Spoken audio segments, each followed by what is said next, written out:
Hello everyone, Magic People here, and there's some big news. The internet's going crazy with reports that Colonel Muammar Gaddafi has been killed in Libya.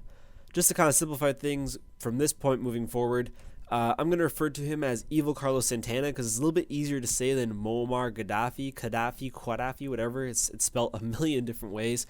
But that's straight from Philip DeFranco from the SXE Phil channel, the Philip DeFranco show. So not, don't be all like, hey, you stole that name. You didn't make that up, Magic People. Ah! I don't know why the haters sound like that, but they do. Anyways, getting back to the story. So the internet's going crazy, and there's pictures and there's still images from video, and it really does look like they got this guy. Now, so much information to talk about. The first thing is that when this uprising of the people of Libya started, Evil Carlos Santana referred to these people as rats.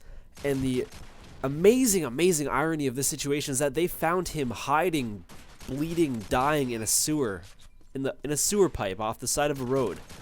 So I've got two very good articles in the description. If you want to read up more into this yourself, check them both out. But just to kind of summarize things and kind of give you guys some insight, basically there's this coastal town of Sirte, I believe is pronounced, and that's kind of like the main final battle between pro-Gaddafi forces and the revolutionary freedom fighters, I guess. I'm not sure what their official name is. I haven't read that in depth into the article. But basically, this is like the last fight, and as things were getting a little more intense for the pro-Gaddafi fighters, they decided, okay, we're gonna ditch this. We're gonna make a last run for it.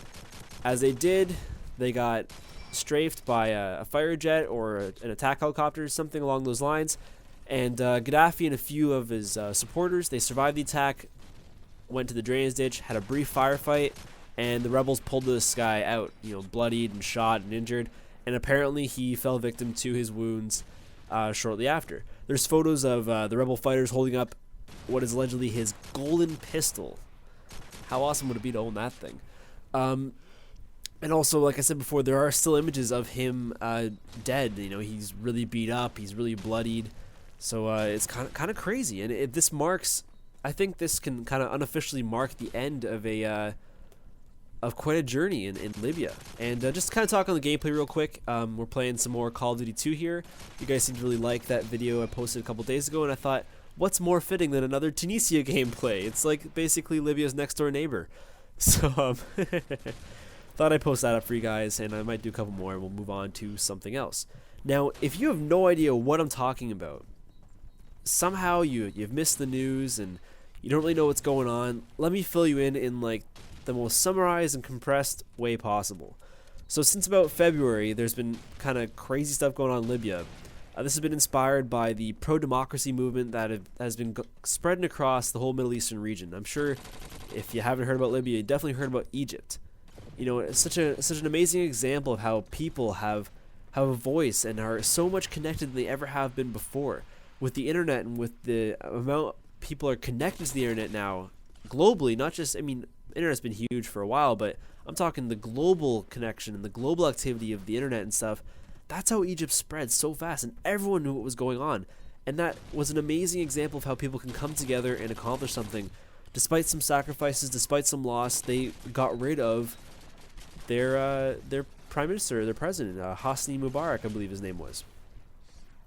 Now, this kind of was the same idea over in Libya, and back in February they had a day of protest. So basically, to kind of summarize, you had these protesters were all like, this government sucks, and Libya was basically a government funded completely on oil. It was corrupt, not a good story over there. And so basically they were like, this isn't good, we don't like you.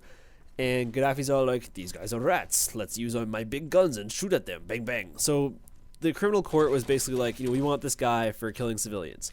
And the international governments were like, okay, rebels, we're going to help you get bigger guns. And we're going to help you with our big guns to take out Gaddafi's big guns. Because we don't like him and he's killing civilians.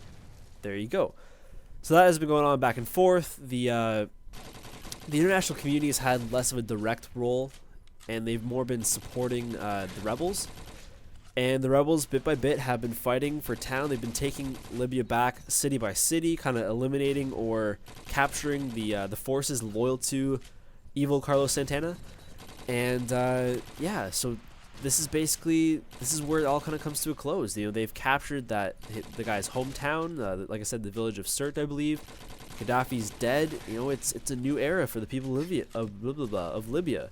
Hopefully, you know, I wish them all the best, and you know, if there's any more to the story, I'd be very inclined to share it with you guys, because it's good to be informed. It's good to see what's going on in the world, and hopefully they can transition to a reasonable democracy, and things will get better over there.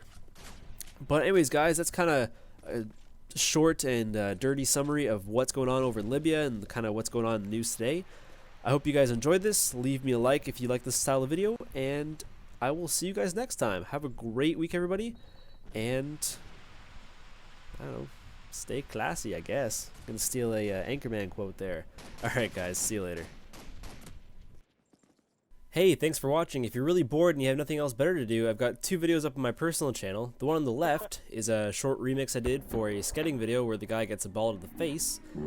And the one on the right is a video of me showing you guys how I did that fire trick where I lit my hands on fire. Before you go, be sure to leave a like on the video and subscribe to my Magic People channel. And if you click on either of the videos down below, be sure to subscribe to my second channel as well to get non-COD stuff.